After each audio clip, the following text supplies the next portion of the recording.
رزق دیتا ہے، دولت کے دروازے اس کے لیے کھولتا ہے، اس کو جاہ و منصب ملتا ہے، اور یہ اللہ تعالیٰ اس کو جاہ و منصب دے کے، دولت دے کے، اس کو پیسہ روپیہ دے کے اس کی آزمائش کرتا ہے، لیکن اس کو آزمائش نہیں سمجھتا۔ فیقول، وہ کہتا ہے ربی اکرمن، میرے رب نے مجھے عزت دی ہے، وہ اس کو عزت سمجھ لیتا ہے اور کہتا ہے کہ میں اللہ کا محبوب ہوں، مجھے اللہ پسند کرتا ہے تو اس لیے مجھے دولت دی ہے، ورنہ میں غربت کی چکی میں پس رہا ہوتا۔ وہ دولت کو جو ہے وہ عزت سمجھتا ہے، حالانکہ اللہ نے بطور آزمائش اس کو دولت دی ہے۔ جب کسی بندے کو پوچھا جائے نا بتا کیا حال ہے، تو اگر اس کے پاس دولت کے انبار، وہ کہتا ہے بڑا فضل ہے اللہ کا۔ اچھا کیا فضل ہے اللہ کا؟ تو تہجد کی نماز بھی پڑھنے لگ گیا؟ نہیں، میں تو 5 بھی نہیں پڑھتا۔ اچھا کیا فضل ہے کہ اللہ نے تجھے یہ کرم کر دیا کہ تیری زبان پہ جھوٹ نہیں آتا؟ نہیں، میں تو صبح شام جھوٹ بولتا ہوں، ٹیکس بھی چوری کرتا ہوں، میں تو سب کچھ کرتا ہوں۔ تو پھر کیا فضل ہے؟ کہتا ہے مجھے دولت دے دی گئی۔ تو یہ انسان کی فطرت ہے کہ دولت جو مل جائے اس کو فضل الہی سمجھتا ہے، وہ ناجائز طریقے سے بھی لے تو اس کو بھی فضل سمجھتا ہے۔ کبھی آپ نے دیکھا ہوگا کہ سراسر کمائی حرام کی ہے، ناجائز فروشی کے ساتھ، رشوت کے ساتھ، اور کیا کیا دھندے کے ساتھ اس نے جو ہے وہ دولت کمائی، اور عالی نصب کوٹھی بنا کے اوپر لکھ دیا ھذا من فضل ربی، یہ میرے رب کا فضل ہے۔ حالانکہ یہ تو قہر تھا، آزمائش تھی اس کے اوپر، لیکن وہ شیطان نے اس کو جس راستے پہ لگایا اور شیطانی دھندے کے ساتھ جو اس نے دولت کمائی، اس کو بھی یہ فضل ربی قرار دے رہا ہے اور سمجھتا ہے کہ واقعی میں رب کا فضل ہے۔ نہیں، اللہ فرماتا ہے ایسا نہیں ہے، یہ اس کی کج فکری ہے۔ فضل یہ نہیں ہے کہ کسی کو دولت دے دی جائے، فضل یہ ہے کسی کو تہجد کے سجدوں کی توفیق دے دی جائے، فضل یہ ہے کسی کے سینے کے اندر ایمان کا چراغاں کر دیا جائے، فضل یہ ہے کہ کوئی شخص جھوٹ بولنا چاہے بھی ایک غیبی طاقت زبان کو پکڑ لے، میرے بندے تو محمد عربی کا نوکر ہے اور محمد عربی صادق بھی تھا، امین بھی تھا، تو جھوٹ بولنا اچھا لگتا ہے، تو وہ جھوٹ بولنا چاہے بھی تو نہ بول سکے۔ یہ ہے رب کا فضل، یہ ہے رب کی کرم نوازی، اور یہ ہے رب کے رحم کا انداز۔ لیکن انسان کی کج فکری ہے، اللہ آزماتا ہے اس کو دولت دے کے، حالانکہ دولت کی آزمائش بہت ڈاڈی آزمائش ہے۔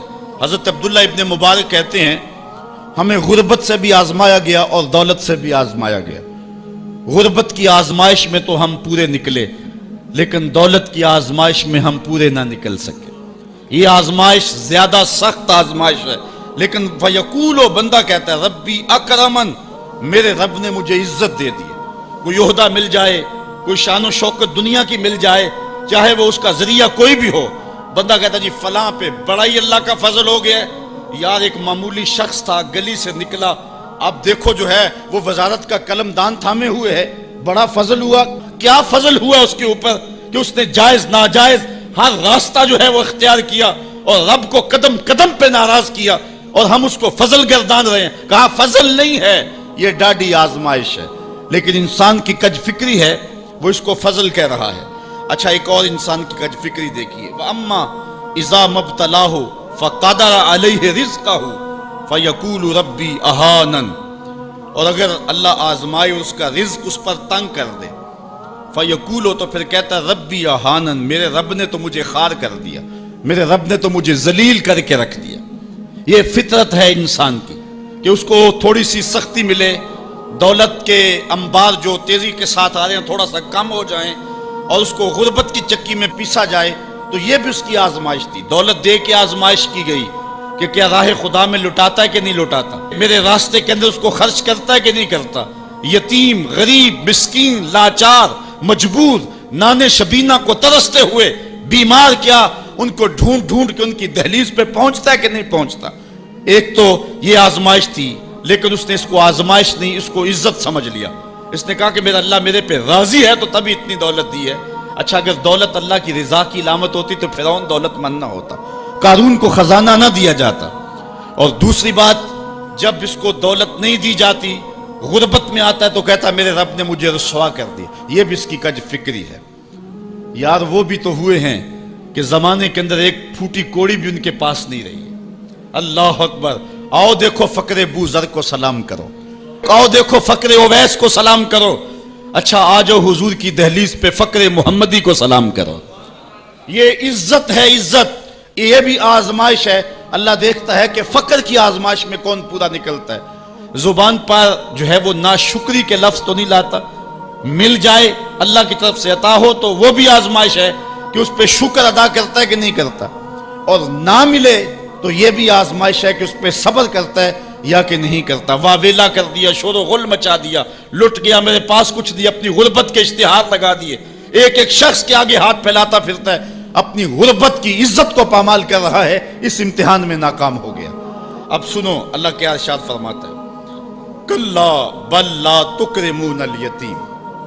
تم کہتے ہو کہ ہمیں دولت نہیں ملی تو رسوا کر دیا گیا, اور دولت مل گئی تو اللہ کا فضل سمجھتے ہو. اللہ فرماتا ہے ایسا نہیں ہے. اگر تمہیں آزمائش میں ڈالا گیا ہے تو تم اس آزمائش میں کہاں تک پورے نکلے ہو. آج تمہارے اوپر جو سختیاں آئی ہیں, آج اللہ تعالیٰ کی اگر ناراضگی ہے تو اس کا یہ سبب نہیں ہے کہ تم کو دولت نہیں دی گئی, بلکہ سبب کیا ہے غور کیجئے. کلا, ایسا ہرگز نہیں. جو اس کی فکر تھی کلا سے نفی کر دی گئی, اور اس بات کس چیز کا کیا گیا, بل لا تکرمون الیتیم, تم یتیموں کو عزت نہیں دیتے ہو. اصل بات یہ ہے جو بات سوچنے کی ہے. اب قرآن کا یہاں اسلوب دیکھیے, میں قربان جاؤں قرآن کے اسلوب پہ. ایسے ہی نہیں, جب اکرمہ ابو جہل کا بیٹا اسلام کے حصار میں آتا ہے تو قرآن پڑھتا ہے نا تو اشش کر اٹھتا ہے اور پھر روتا ہے اور کہتا ہے ہاذا کلام و ربی, یہ میرے رب کا کلام ہے. اور قرآن بتا رہا ہے, اس کا لہجہ بتاتا ہے. اسلوب دیکھیے, بات غریب کو روٹی دینے کی نہیں کی گئی, غریب کو جو ہے وہ کھانا دینے کی نہیں کی گئی, اس کو کپڑے پہنانے کی نہیں کی گئی. قرآن نے جو کہا ہے کلا بل لا تکرمون الیتیم, بات یہ ہے کہ تم یتیم کو عزت نہیں دیتے ہو. یتیم کو تم عزت کیسے دے سکتے ہو یہ تم جانتے ہو کہ اس کی تکریم کیسے کرنی ہے. تمہارے پاس یتیم کو پہنانے کے لیے کپڑا نہیں ہے, اس کو دینے کے لیے روٹی نہیں ہے, لیکن تمہارے سینے میں پیار تو رکھا ہوا ہے نا. اس برہنہ یتیم کو سینے سے لگا کر کے اس کا ماتھا تو چوم سکتے ہو نا. رب یہ نہیں دیکھتا روٹی کس نے دی, رب یہ دیکھتا یتیم کو پیار کس نے دیا. وہ یہ دیکھتا ہے کلا بل لا تکرمون الیتیم, معاملہ روٹی کا نہیں ہے. بچی ہوئی روٹی تو کتے کو بھی ڈالی جا سکتی ہے, کسی کو غریب کو دے دی تو یہ کون سا کمال ہے. جو دیگیں بچ گئی وہ مدرسے میں بھیج دی, یہ کمال کی بات نہیں ہے. وہ گندگی کے ڈھیر پہ بھی تو پھینکنی تھی, خراب ہو جاتی, 2 گھنٹے اور پڑی رہتی. معاملہ یہ نہیں ہے, معاملہ تکریم کا ہے. اب وہ بھی سوچیں, عید آ رہی ہے, مینڈکوں کی طرح نکلیں گے سماجی رہنما اور سماجی کارکن, اخباروں میں تصویریں چھپیں گی, غریب عورتیں لائن میں لگی ہوئی ہیں, غریب مرد لائن میں لگے ہوئے ہیں, اور جو ہے وہ صاحب جو ہے وہ ایک ایک توڑا آٹے کا, ایک ایک تھیلا آٹے کا دے رہے ہیں, اور 10 جو ہے وہ فوٹوگرافر تصویر کھینچ رہے ہیں. اگلے دن 15 اخباروں کے اندر تصویریں لگی ہوئی ہیں. میں اس دن بھی کہا تھا کہ اس انداز کے ساتھ غریبوں کی غربت کا اشتہار لگانے والا سوچے کہ اس لائن میں اگر اس کی بیٹی کو کھڑا ہونا پڑے تو اس کا پھر انداز کیا ہو. بات یہ نہیں, بات تکریم کی ہے. کلا بل لا تکرمون الیتیم. آئیے تمہیں میں کہانی سناؤں. آقا کریم علیہ السلام جا رہے تھے عیدگاہ کو, راستے کے اندر ایک یتیم کھڑا تھا, اور آقا کریم نے کہا کہ بیٹے آج تم یہاں کھڑے ہو. کہا فلاں غزوے میں میرا باپ شہید ہو گیا تھا, میری ماں کا سایہ بھی میرے سر پہ نہیں ہے, لوگ اپنے گھروں میں ہیں, میں کس دہلیز پہ جاؤں. اچھا انتظار ہو رہا ہے عیدگاہ میں, حضور نے یتیم کو سینے سے لگایا, گھر لے گئے اور سیدہ فاطمہ سے کہا کہ جس طرح کا لباس حسنین کو پہنایا ہے اس کو بھی پہناؤ. اللہ اکبر. اور اس کو کھانا کھلایا اور سب کچھ اس کی تکریم کرنے کے بعد حضور نے پھر جو ہے وہ اس کو عزت دینے کے لیے, اس کی تکریم دینے کے لیے حضور علیہ السلام نے اس کو فرمایا اما ترضى ان محمدن ابوکا, بیٹے کیا تو پسند نہیں کرتا کہ محمد تیرا باپ لگے, وہ عائشہ تا امو کا, اور عائشہ تیری ماں لگے, وہ فاطمہ بنت محمد اختوں کا, اور فاطمہ تیری باجی لگے. اس نے کہا یہ اعزاز مل جائے تو مجھے اور کیا چاہیے. تو کہا آج کے بعد یہ رشتے تیرے ہوئے. ایک انگلی سے حضور نے حسنین کو تھاما ہوا ہے اور دوسری انگلی سے اس یتیم بچے کو تھاما ہوا ہے. جب حضور عیدگاہ کی طرف بڑھ رہے ہیں تو اور بچے بھی اپنے ماں باپ کے ساتھ جا رہے ہیں. وہ بچہ زبان حال سے کہتا ہے تھا تو یتیم, آج یتیمی کا مزہ ہی نہیں آ گیا ہے کہ حضور کی انگلی تھام کے جا رہا ہوں. تو یتیم کی تکریم کا مسئلہ ہے, اس کو عزت نفس دینے کا مسئلہ ہے.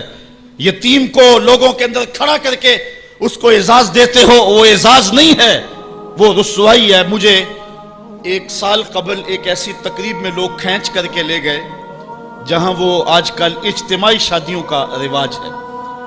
تو میں بڑی معذرت کی، میرے لیے مشکل ہوگا کیونکہ مجھے اندازہ تھا اس تقریب کا، لیکن میں کبھی گیا نہیں تھا پہلے.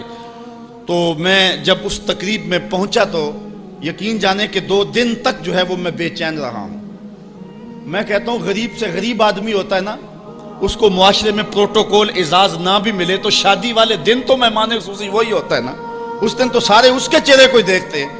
لیکن ان دولوں کو بھی جو ہے وہ لائن پہ بٹھایا ہوا تھا اور اوپر مہمان خصوصی کوئی اور بیٹھے تھے.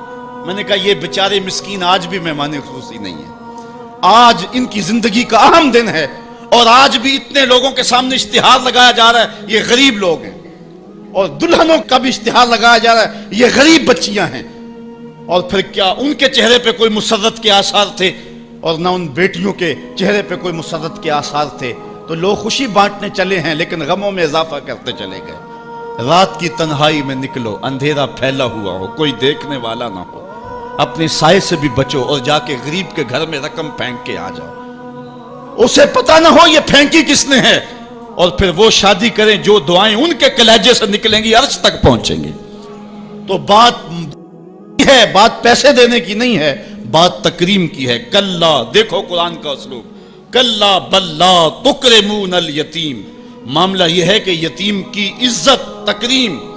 میرے اور آپ کے آقا مولا نے تو یہاں تک فرمایا جب بچے اکٹھے کھیل رہے ہوں، تمہارا بچہ بھی ان بچوں میں کھیل رہا ہو تو بچے کو بیٹا کہہ کے آواز نہ دو، اس کا نام لے کے پکارو.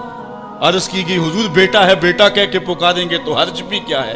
کہا تم نہیں جانتے، ہو سکتا ہے کہ وہاں کوئی یتیم بچہ بھی کھیل رہا ہو، اور جب یہ تم کہو گے تو تڑپ جائے گا، آج میرا باپ ہوتا تو مجھے بیٹا کہہ کے پکارتا، لیکن آج میں محروم ہوں. تو کہا مسئلہ یہ ہے، کلا بل لا تکرمون الیتیم ولا تحاضون علی طعام المسکین.